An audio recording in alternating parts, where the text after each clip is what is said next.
Pai do Senhor para os irmãos. Vamos ler aqui o texto da base para o tema. Estaremos falando algo na palavra de Deus. Sentados mesmo. Vamos ler o tema? Começando do nome mesmo. Vamos lá? 1, 2, 3. Projetando. Não, para aí. Animado de jeito e até o pregador desanima, né? Vamos lá de novo, 1, 2, 3. Porque sou eu.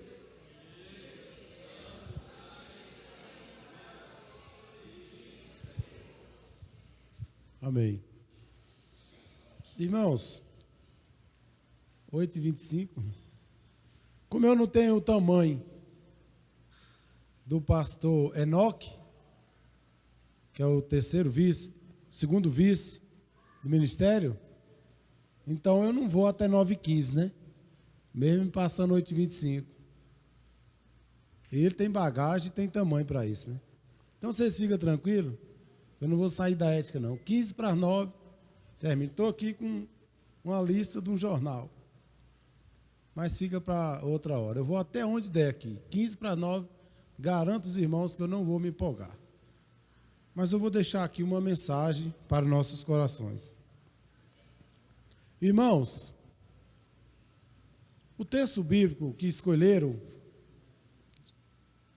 diz que o profeta está sendo um porta-voz de Deus e dizendo: porque eu conheço os planos. Nessa versão que colocaram ali, está dizendo os planos.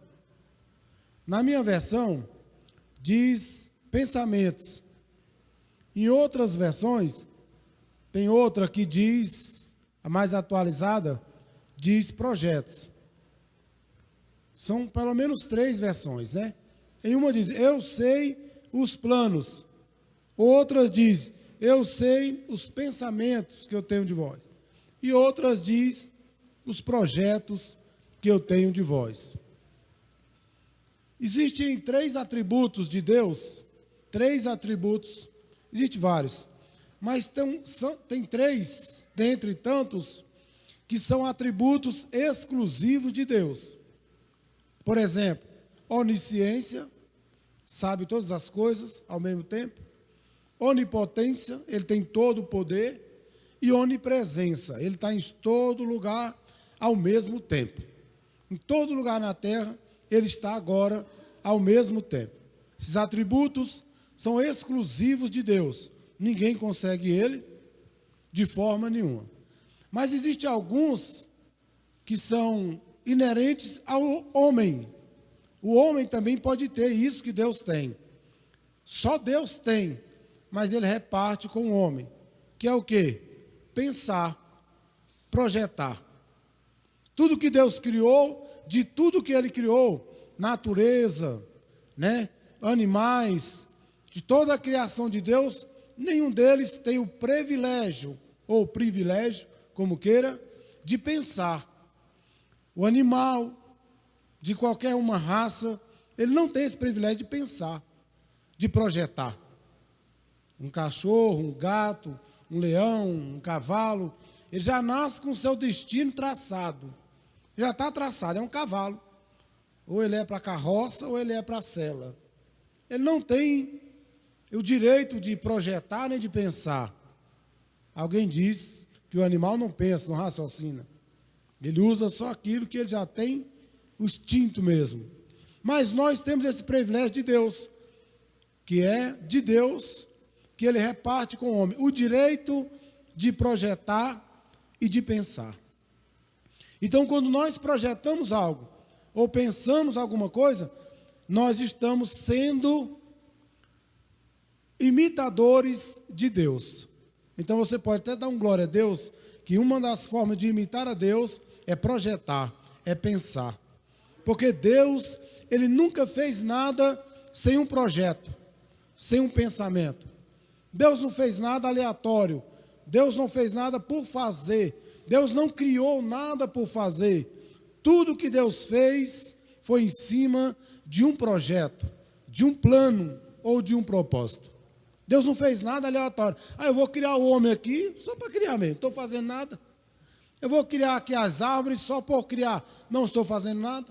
O salmista diz que as árvores, que a natureza, ela mostra Deus, glorifica a Deus. Quem olha para a natureza tem que glorificar a Deus. Tem que saber que existe um Deus criador para aquilo.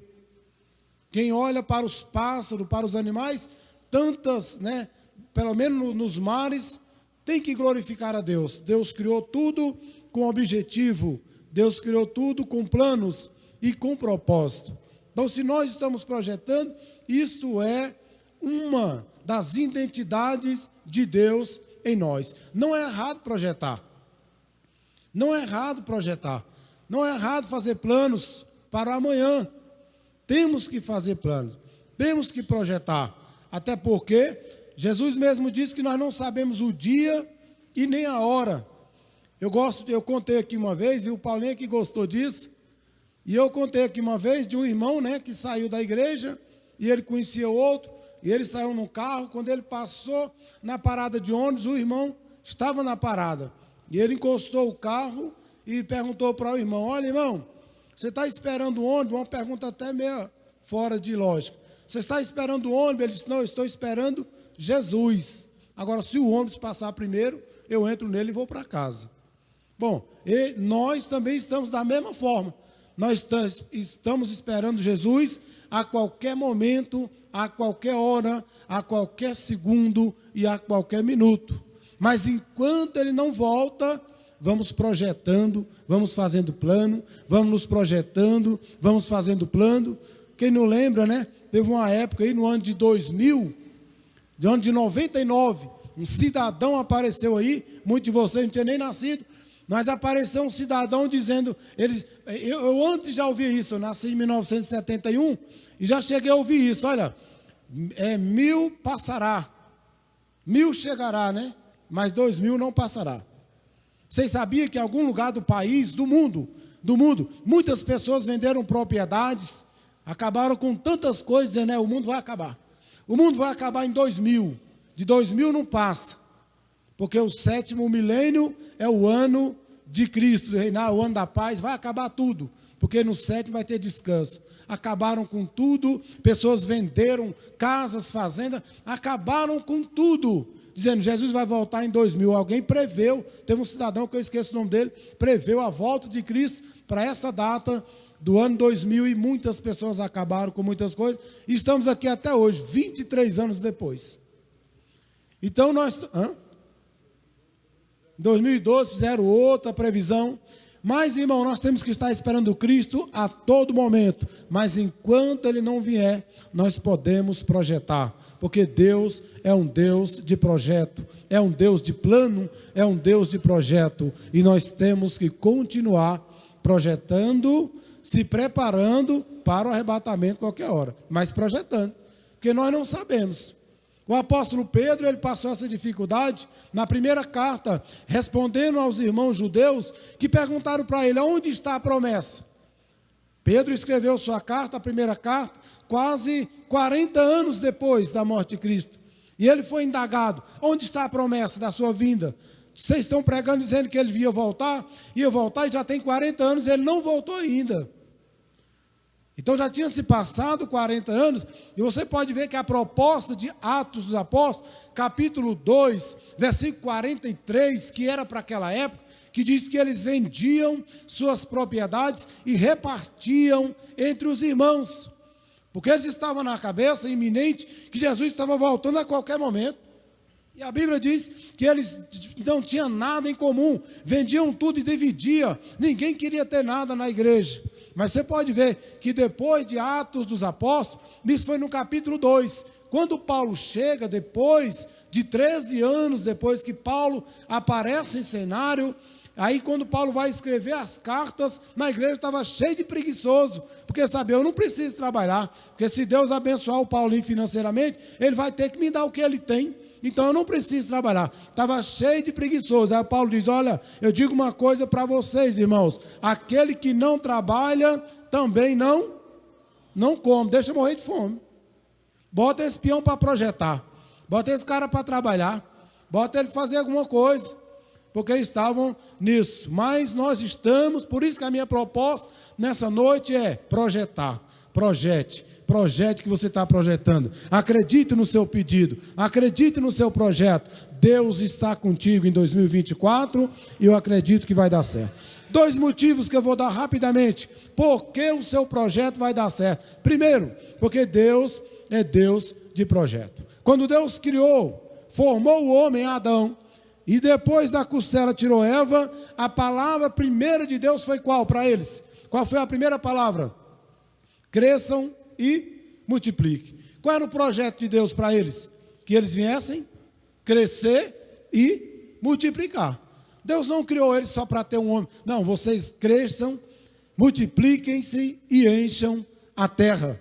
Se você for lá na Bíblia mais na frente, mesmo com a queda de Adão, a Bíblia diz que no capítulo 6, quando Deus olha para a terra, Deus escolhe mais um homem. O nome dele era Noé. Deus olha para Noé, salva Noé, capítulo 6, 7, 8.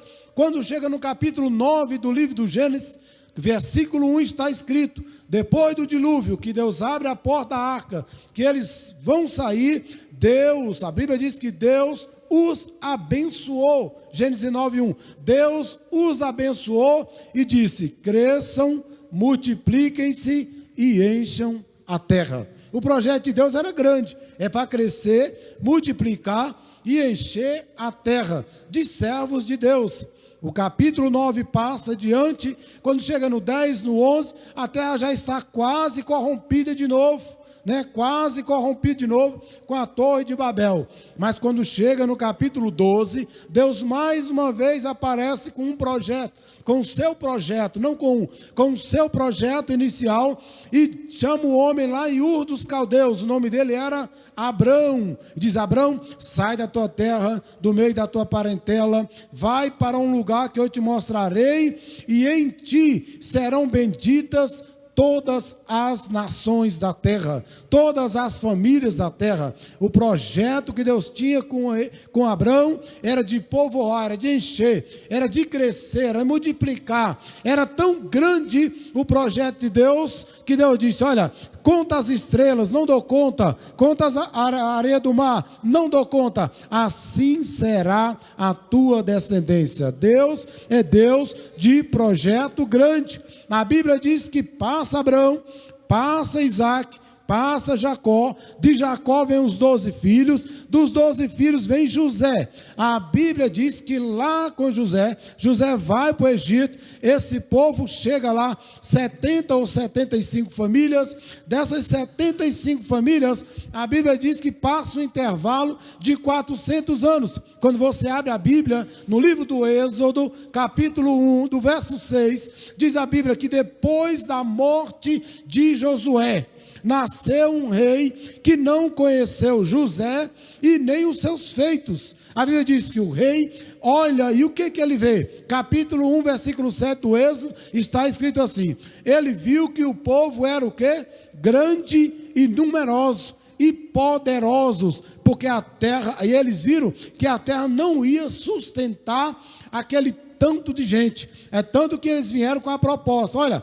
matem as crianças, bote as parteiras para não ajudar no parto das mulheres, se for homem, para matar, para que esse povo não seja poderoso e não domine a terra. Então Deus é um Deus de projeto grande. Deus tem projeto grande. Mas a Bíblia diz que esse povo passa, sai do Egito e vai para frente. Para finalizar esse primeiro ponto, eu quero deixar para vocês como Deus é de crescimento. No Novo Testamento, a Bíblia diz em Lucas capítulo 2, que quando Jesus nasce, no versículo 40 está escrito que Jesus crescia e se fortalecia. Sabe por quê? O projeto de Deus para nós na igreja é para crescer e para se fortalecer. Deus quer nesse ano de 2024 que nós cresça mais e se fortaleça mais, que nós sejamos mais prósperos e sejamos mais crentes, que nós chegamos mais perto de Deus e que Ele nos abençoe com as bênçãos que nós precisamos como ser humano, porque Deus tem projetos para nós. Deus tem planos para mim, Deus tem plano para você e Deus trabalha com projetos. O Salmo 139 tem um texto que me chama a atenção. Se você observar, eu vou ler aqui esse texto, pelo menos um eu quero ler. O Salmo 139, o versículo 6. É um texto, coloque aí para nós, pelo menos esse. Salmo 139, versículo 6. Eu vou ler aqui, 16. Se ele colocar lá, nós vamos acompanhar. Diz assim: os teus olhos viram o meu corpo ainda informe. Ele diz: e no teu livro todas estas coisas foram escritas. Isso aqui eu acho muito interessante. Ele disse: e no teu livro todas as coisas foram escritas, as quais em continuação foram formadas, quando nem ainda uma delas havia. Irmãos, o salmista Davi diz que antes de você nascer, antes de eu nascer, Deus já escrevia a nossa história, o nosso projeto de vida, a sua vida aqui na terra. Diz aqui o salmista que Deus já tinha tudo projetado em um livro. Deus já tinha tudo projetado em um livro. A tua história está no projeto de Deus. A minha história está no projeto de Deus. A tua história está num livro de Deus. Deus já escreveu antes de você nascer. É por isso que ele como é que é? Por isso que ele recapitula. Calma. Peraí, vai sair. Parece que é falando de línguas ou é inglês? Deus recapitula. Recapitular é lembrar o que ele falou, viu, irmão? Deixa eu explicar direito aqui. Deus recapitula aí com Jeremias, dizendo: porque eu sei os projetos e os planos que eu tenho de vós. Sabe por que Deus diz, eu sei os projetos? É porque ele está dizendo, quando você nasceu, eu já tinha no livro tudo escrito, as bênçãos que eu ia dispensar sobre a tua vida. Deus não tem coisas ruins para nós, Deus tem coisas boas. Ele diz, eu tenho um projeto de paz, projeto de esperança, projeto de bênção. Deus vai nos abençoar, porque nós entramos nessa campanha, entramos nesse projeto, crendo que Deus vai nos abençoar, e Deus gosta de projeto. Se você trouxe seu pedido, creia, Deus é Deus de projeto, e o projeto de Deus é de crescimento, e o projeto de Deus é de crescer. Claro que Deus vai nos dar sabedoria para firmar, para saber conduzir esse projeto, porque eu vou te falar, irmão, se você está pedindo coisa grande, Deus pode dar. Por isso que Paulo diz que Deus é poderoso para fazer muito mais do que aquilo que nós pedimos ou pensamos. Amém?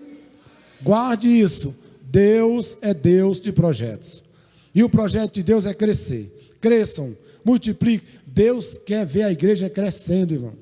Deus quer ver você crescendo, Deus quer ver você multiplicando na sua casa, na vida financeira, na saúde. Deus quer ver a igreja crescendo. Em Atos dos Apóstolos você encontra isso, e cada dia ia acrescentando o número de salvos. Deus é Deus que quer ver nós crescendo, Deus não quer ver ninguém diminuindo. Por isso que o teu projeto e o meu de 2024 vai dar certo, porque Deus gosta de quem projeta, Deus gosta de quem programa, Deus gosta disso. E outra coisa que Deus gosta, eu ouvi muito um pastor, congreguei com um pastor, que ele falava muito isso: Deus quer ser sócio no seu projeto. Coloca Deus no teu projeto, você vai ver, vai dar certo em nome de Jesus. Segundo lugar e último, por que o meu projeto vai dar certo? Por quê? Primeiro, porque Deus é Deus de projeto. Porque o projeto de Deus cresce, nós já aprendemos isso. Segundo lugar, é porque Deus é quem guarda os nossos projetos. Você sabe por quê? Você não entendeu, deixa eu falar de novo. Sabe por que seu projeto vai dar certo? Sabe por quê, Paulo? Sabe por quê, Obreiro? Nossos projetos vai dar certo? Porque é Deus quem guarda. Porque projetos tem algum risco de ser roubado, de ser perdido, né? Hoje em dia é em computador. No tempo de papéis, se pegasse fogo em algum lugar, queimou tudo, queimou os projetos, queimou tudo. Mas com Deus, Deus guarda o nosso projeto. É interessante que o Salmo 91 diz assim, o Salmo 91, o Salmo diz, aquele que habita no esconderijo do Altíssimo. Deixa eu dizer uma coisa, sabe por que o teu projeto vai dar certo? Porque você está no esconderijo do Altíssimo. Nós estamos debaixo do esconderijo do Altíssimo. Ele diz, aquele que habita. Quem é que habita no esconderijo do Altíssimo? Todos nós. Você é servo de Deus, você se entregou a Cristo, você crê em Deus, automaticamente, meu irmão, você está no esconderijo do Altíssimo. Aquele que habita no esconderijo do Altíssimo, a sombra do Onipotente descansará. Não temos tempo para tecer comentário, mas o salmista disse isso, Davi, porque Davi foi um dos homens que mais viveu fugitivo da morte, mais se escondeu da morte. Segundo historiadores, foi 30 ou mais de 30 anos fugindo de Saul. Mas Saul nunca conseguiu matar Davi. Sabe por quê? Porque Deus tinha um projeto com Davi. Davi tinha um projeto com Deus e ele estava debaixo do esconderijo do Altíssimo. E não tinha como acabar o projeto. Davi, ele disse, debaixo do esconderijo do Altíssimo. A Bíblia diz em Mateus, capítulo 16, versículo 18, Jesus diz, olha, nem as portas do inferno prevalecerão contra a igreja.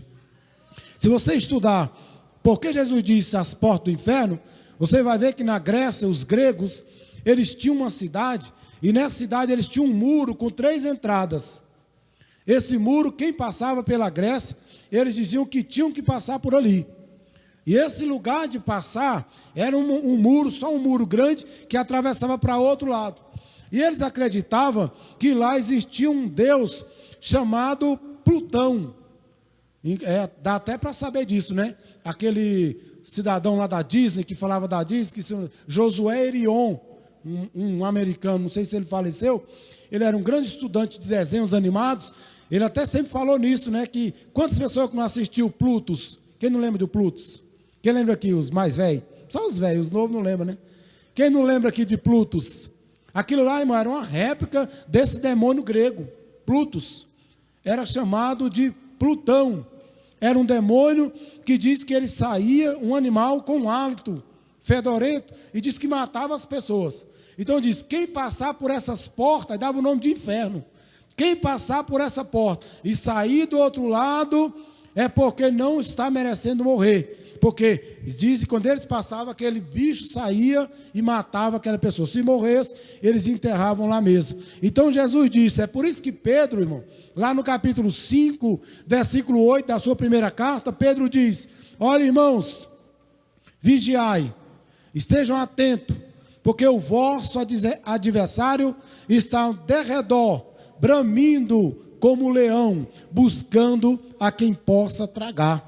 Pedro já falou sobre isso, quando ele rodeava como leão, estava dizendo, ele está saindo lá das portas do inferno, e está vindo rodear vocês para procurar tragar, para procurar tomar. Mas a igreja de Cristo, a igreja aqui de Goianira, eu profetizo em nome de Jesus, nós estamos debaixo do esconderijo do Altíssimo, e o meu projeto e o teu projeto, nem Plutão, nem Plutus, nem o demônio, nem as portas do inferno prevalecerão contra ele.